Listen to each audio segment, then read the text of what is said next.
to support the clubs and impact the clubs, their everyday environment, so that they can develop world-class players. Now, you said it's in partnership with the federation. Now, is the academy supposed to develop players for the national team, or is it just to develop players in general?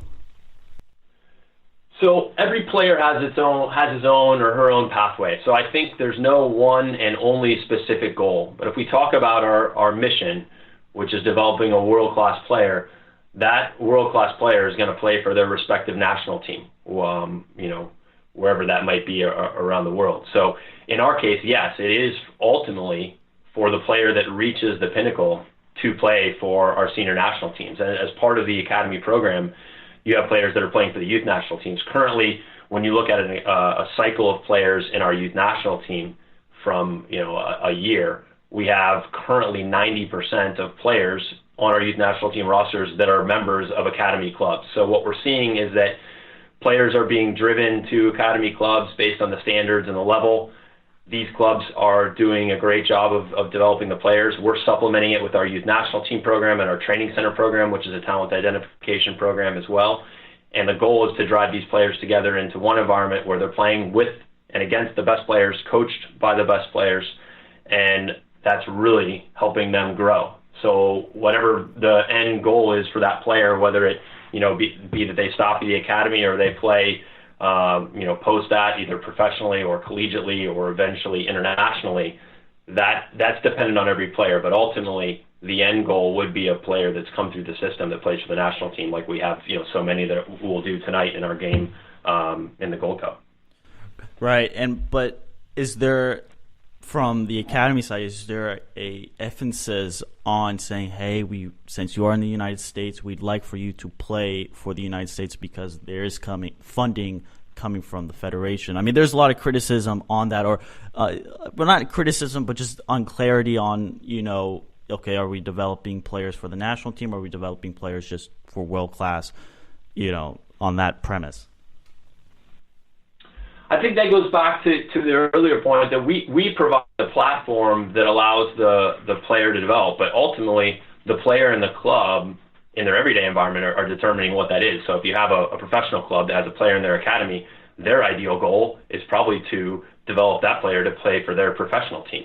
That would be a normal pathway for any player around the world in a youth academy system that's connected to a pro team. So if you're talking about players in different countries, and obviously with it being a domestic-based program, a large majority of the players in the program are obviously going to be eligible for the U.S. team. It gets into a much larger discussion if you're talking about what factors that might exist for a player that's able to play internationally, and that just depends on the player's heritage and residency and et cetera. But there's a lot of FIFA and ITC rules that dictate where players can play, determining based on their nationality. So, Jared, currently, in your opinion, what are the biggest issues facing youth soccer right now? We look at the landscape overall. You're talking about over 4 million players that exist in this country, and that number might be larger than that, but 4 million plus from registered players from what we know at this point. That's a different challenge than maybe the 20,000 players that'll play in the academy this year. There might be some that exists when you look at geography and travel and the size and scope of the country. That obviously becomes one challenge. Having the sport and the program exist over a long period of time that exists in other countries, that has a real benefit because you have coaches and players that have played the sport their whole life growing up. So right now I think we're faced with this challenge across the entire landscape of developing better coaches. We think better coaches will develop better players. So it's a major initiative of the Federation to continue to enhance our licensing program and create more opportunities. So when you look at something on the scope that we are and the amount of years that people have been really investing from a financial standpoint in the youth game, it's not something that's on the forefront of development like it is in other areas of the world. So I think we've got a couple factors logistically that make it difficult. And then you have a lot of opportunity in this country. There's a lot of sports. There's a lot of choices for children when they're growing up. So that's another dynamic of how many players you actually have playing the sport as well. So let's narrow it down a little bit. What about academy-wise? What are the issues going on on the academy level?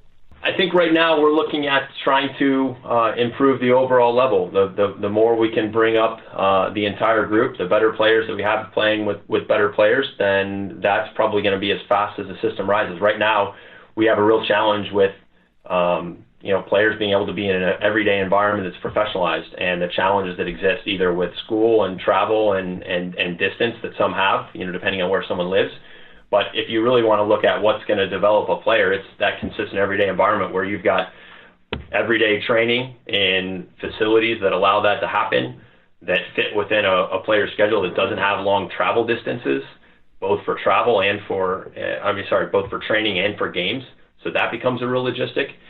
I think staffing of clubs, it's not like there's a full-time athletic trainer and a full-time sports psychologist and all the support staff that goes along with it. That really helps a player develop on and off the field. So looking at what a professional environment looks like, it's lacking in terms of facilities and staffing and support in those levels.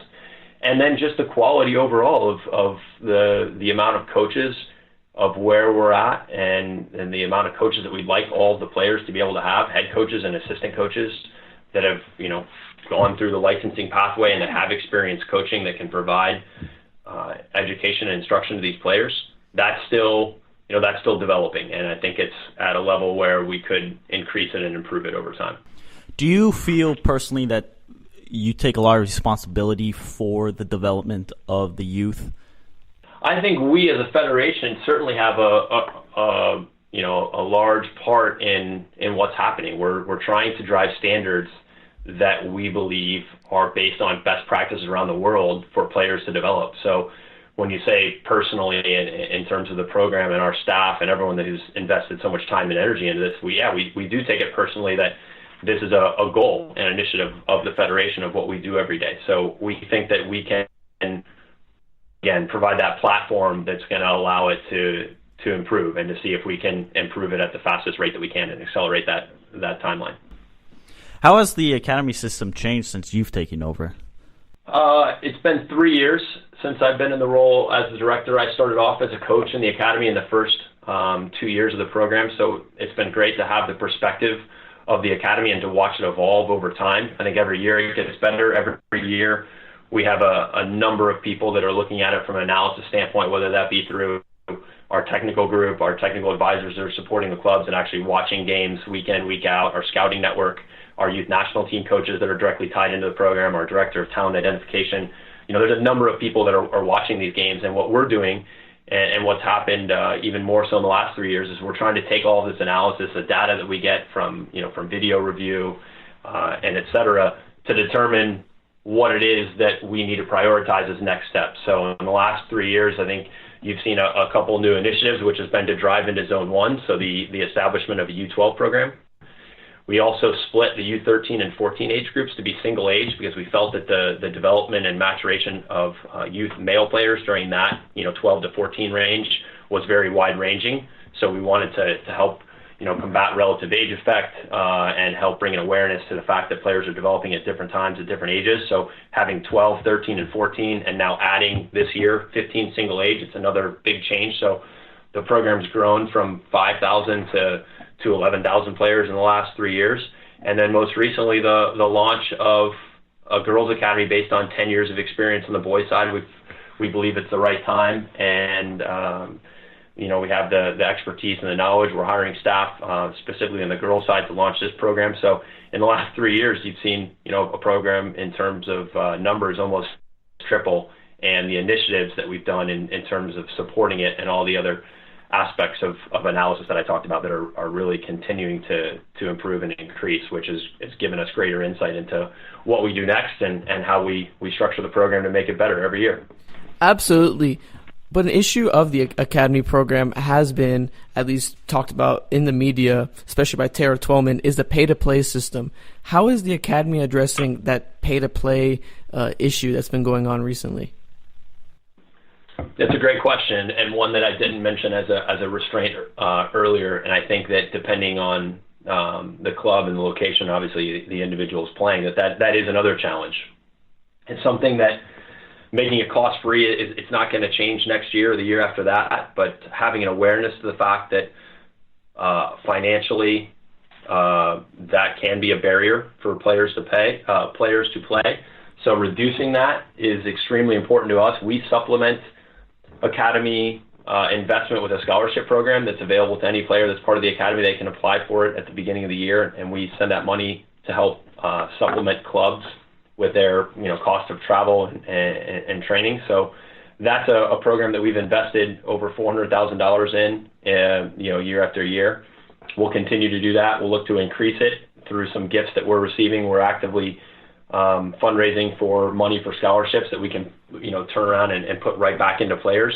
In addition to that, we've encouraged clubs to bring down the cost for players within their club, and specifically with these academy players who have to travel. So we've seen an increased effort by clubs. We have over 20 clubs that are cost-free for the full pathway out of the 73 clubs that we had this past year. So that's obviously a start. The professional clubs are driving this in terms of not only their funding for this, but the additional resources they're offering, some of them with school-based programs or residencies. So that's been a real positive. And when we looked at the average cost of a player over the last year, every single division had made some improvement on the average cost per player from the year prior. And I think the average was over $500 in terms of the reduction in cost per player across the division. So we're seeing clubs have an awareness to it and make efforts to improve it. Awesome. Finally here, where do you see the academy going in the next 10 years under your direction? It's a good question, and one that we're talking about every day. And sometimes you can see a month ahead, and you try to look 10 years ahead because you want to be able to plan for that. I think it's hard to say exactly where it's going to be. We've got an incredible team of committed people here that I get to work with every day, not only in the academy but outside of it in all of our sport development units. So what we've seen is a real commitment from different groups that support the academy, from youth national teams, from high performance, from talent ID, coaching education, referees. We look at it as one single focus of sport development, of developing players, coaches, and referees. And where I see it going is more of an integration between these departments. The academy setting the standard and the model, similar to things like player development initiatives for Zone 1, that we're setting that standard for Zone 2 for players that are between 12 and 19 years of age. And hopefully that this becomes a model that's good for all players that are on a pathway to continuing to develop in Zone 2, and that this academy model can be replicated in other leagues and other programs around the country, and through different member organizations to have a pathway for every player who aspires to develop, for them to be able to do that on whatever level that is. Well, thank you so much for joining us, Jared. I know you're a busy guy, and I just want to thank you so much for taking the time out of the day to join us on the podcast today. You're welcome, guys. Thanks for your attention to the youth program, and good luck with the podcast. Appreciate it. Thanks. Thank you. Well, there you have it. What a great show. Oh, what an interesting. I know we made some haters out there. I'm glad. Let us know. Promotion, relegation. What do you know? Let us know what you think. Armand, you can follow him at Armand Kafi. Kafai. I like to say Kafi. That's what Siri says. That's what Siri says. Jodorand. Armand Kafi. Calling Armand Kafi. That's what she says. That's cool, man. All right. Follow Armand Kafai, Steven Jodorand, Unc Sam Soccer Pod. You won't regret it. We'll be back next week with the preview of the conference finals and a recap of the most meaningless game of the week, U.S. men's national team. See ya.